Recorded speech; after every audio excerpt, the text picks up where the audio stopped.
At some point in life, almost everyone starts to believe the same thing, that getting older means slowing down, that strength fades, that energy drops, that the body just declines. We hear it from friends, we see it in commercials, we basically expect it as part of life. But what if that belief is completely wrong? What if decline isn't something that happens to us, but something that happens because of what we stop doing?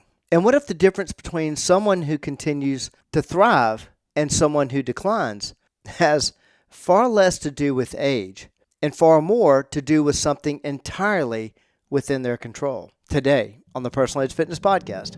Welcome to the Personal Edge Fitness Podcast with Garrett Williamson.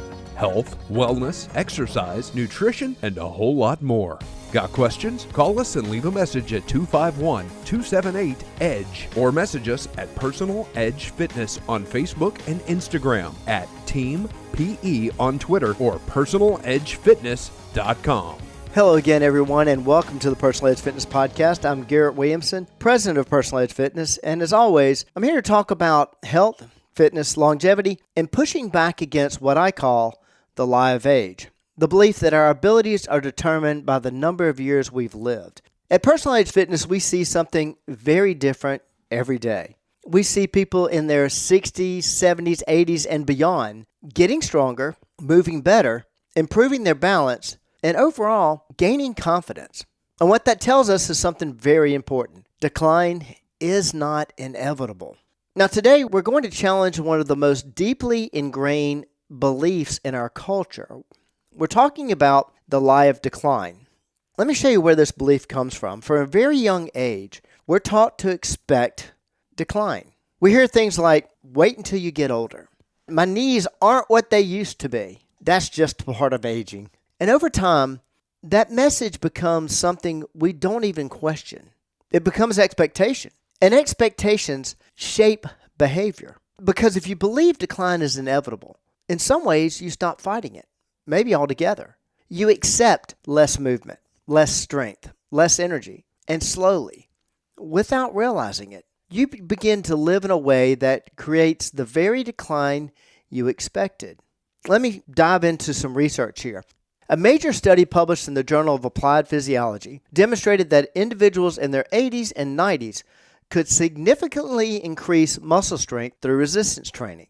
Not maintain, but increase. Another study from Harvard Health Publishing has consistently shown that many of the declines associated with aging, loss of muscle, decreased mobility, reduced endurance, are largely due to disuse rather than age itself. And another one, research in the British Journal of Sports Medicine highlights that regular physical activity can dramatically reduce what we think of as age-related decline in function, independence, and overall health. Let's be clear about what that means. The body is always capable of adaptation at any age. In our facilities, we see people come in all the time who believe, I'm just getting older. They struggle with standing up. Definitely struggle with walking long distances. Balance is a big thing. We hear that a lot, struggling with balance, and definitely overall strength.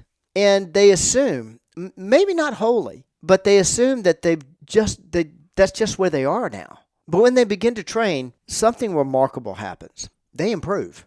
Be on the lookout for my upcoming book, The Lie of Age, where we break down the science and real-world application of how fitness, nutrition, lifestyle, and mindset actually are what dictate ability, not age. Okay, let's break this down. As people get older, several things often happen. They intentionally move less. They intentionally challenge their muscles less. They become more cautious. They rely more on convenience. They avoid discomfort. And over time, the body adapts to that. Muscle ends up decreasing. Balance declines. Mobility becomes limited. But here's the key. The body is responding to how it's being used. It is basically doing what you're teaching it to do. Not how old it is. Has nothing to do with that.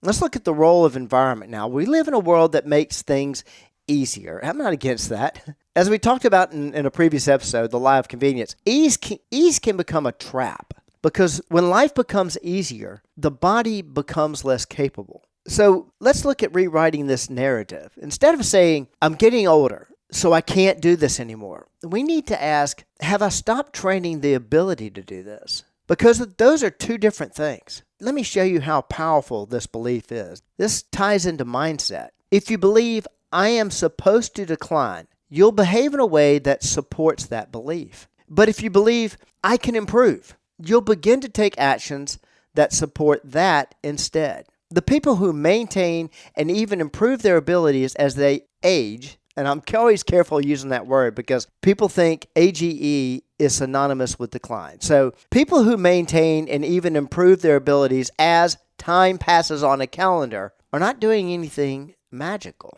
They're simply continuing. They're continuing to move. They're continuing to challenge themselves. They're continuing to train. They don't stop. And because they don't stop, they don't decline the way most people expect. Folks, decline is not a guarantee. It's a result. It's a result of patterns. It's a result of habits. It's a result of what we do or stop doing over time. At the moment you understand that, you regain control. Because if decline is not inevitable, then improvement is always possible. And helping you see that possibility is just one more way we help you reach your level of wellness. Thank you so much for joining me today. Hope to see you next time. Thanks for listening to the Personal Edge Fitness Podcast with Garrett Williamson. Subscribe now and be a part of the show by calling 251-278-EDGE or message us on Facebook and Instagram at Personal Edge Fitness or at Team PE on Twitter, and visit us at personaledgefitness.com. Did you know only 22% of 8th graders are proficient in civics? It's a statistic that affects all our futures. But Alabama's Liberty Learning Foundation is changing the headlines. We partner with schools to go beyond the textbook, teaching civics, character, and financial literacy in a way that empowers students to make a real impact in their own communities. Help Liberty Learning Foundation build the leaders Alabama needs. Join the movement today at libertylearning.org.